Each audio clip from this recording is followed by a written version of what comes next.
Hey guys, so sorry for the late upload no kay medyo tao dito na pahulay, na busy lang kita kadali. Pero mo ni siya ang amo ang trip to Iguazu Falls. Niabot mi sa Iguazu Falls na area. We took another flight and yeah, we arrived in Cataratas de Iguazu na area.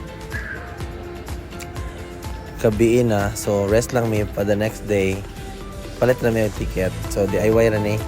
Palit na mi ticket dito sa entrance. Helpful kay si auntie nga nag-assist sa amua, so nakasulod ra mi.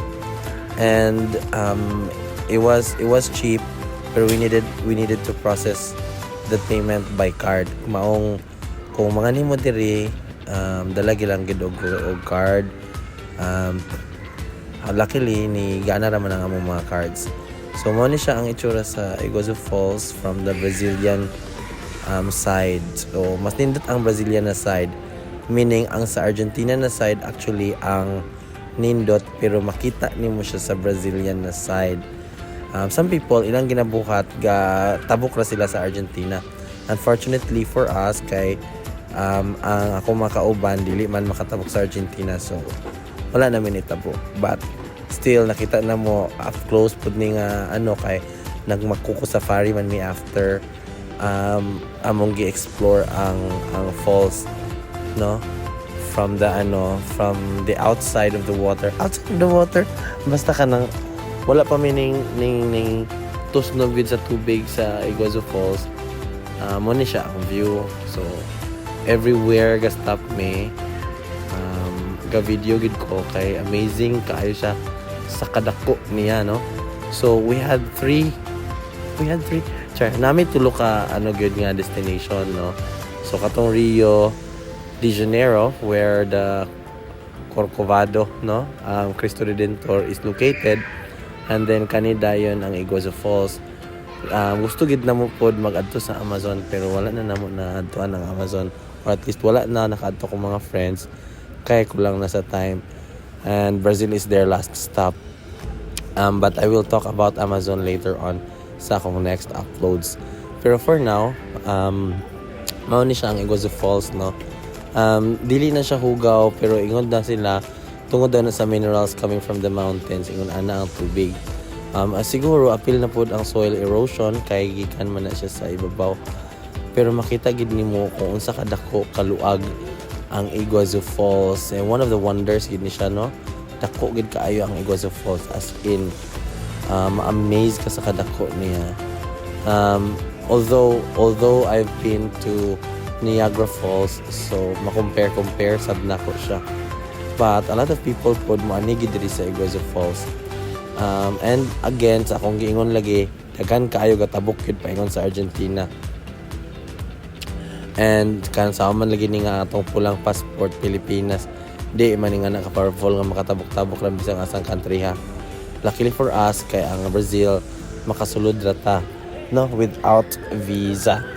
So mao ni siya itsura niya. Every angle akong ginakuhaan, gitry gid nako nga kung mas duol, mas better nga angle, og kuan sa kadako niya by dili mo justify sa akong camera kung unsa ang kanindot no, ka-amazing sa iyang view. But gitry gid nako og kuan kanang capture sa akong camera ang kadako og kanindot sa nature aning Iguazu Falls. Dili gid ka magmahay po din noon, you will experience one of the biggest falls man gyud in the world. Next no, biggest falls in the world. Pero bitaw, and di ba kanang ga-border ni siya sa pare sa Niagara Falls nga ga-border sa US ug sa Canada, kani ga-border ni siya sa Brazil ug Argentina.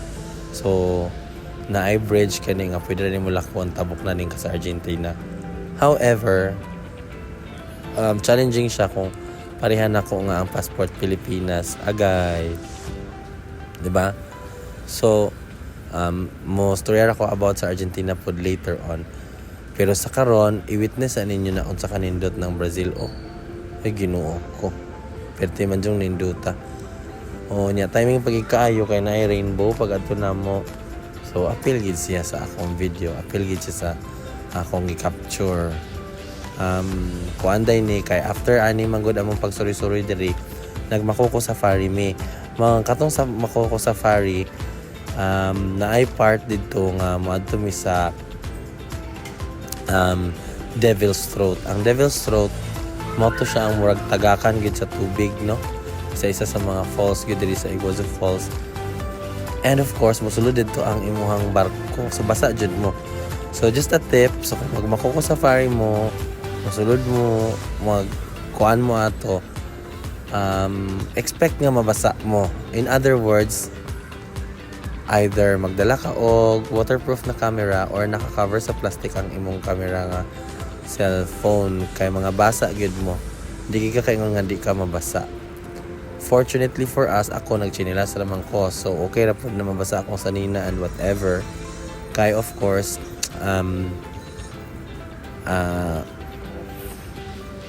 dili man to lisod sa amo ang amo uli kay dool raman ang hotel, tapos nag-ano ra pud mi, nag-Uber ra pud mi. So mo ni siya guys, ako na ning video-videohan gyud gikan sa taas. Gikan day na sa katong drop off point di ay gilakaw na lang na namo. Paingon gyud diri. So ingon na siya kadako. Permi na siya na ay viewpoint everywhere. So permi pud ko video kada viewpoint and hopefully nga makapture bitaw nako sa kada side unsa itsura. Pero lisod jud kayo kay napoy mga kahoy unsa ka green gud ang Brazil. Ma-amaze pud ko and I appreciate nga somehow ginaampingan nila ang nature. So mao ni siya, naay pathway gikan sa pagsugod namo. Dali naman siya guys. So pwede ra gid ninyo siya i-DIY. Separate lang gid ang inyong bayad sa Makoko Safari. Na book na pud to na mo daan. So kani gid siya ang entrance diri sa Iguazu Falls pod ang amuang gibayran no dito sa gate. So mo siya itsura. Kani duol na kayo makita nimo napa na siya up close. And sa ako pang giingon, expect nga mabasa mo kay bisan di ka mo sakay.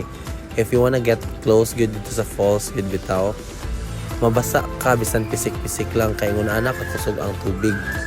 So kanang na mga tao din sa akong likod do sa bridge. Ako nang giadtuan after ani. Giadtuan na mo nagpaduol sab mi adto mi sa Tumoy. And kung adto mo sa Tumoy aning kanang murag pathway or bridge, masa gid siya kay mapisik-pisik gid siya. So mao na ni kita nimo nagturong na misugod kaya kita na mo nga mabasa gid mi. But still enjoy mi sa amo ang gibuhat. Di ba? Palag na nga basa mi, malingaw manggihapon mi. So na siya. Naka-shorts naman sa dinoon mi, so walay problema. Mao na ni dire. Di ba? Perte na mong kalingaw dire. Ngano man up close gid makita naman ang tubig ang pagbuga. Buhagay gid sa tubig diring lapita. Amazing gid. Nakaingon gid ko.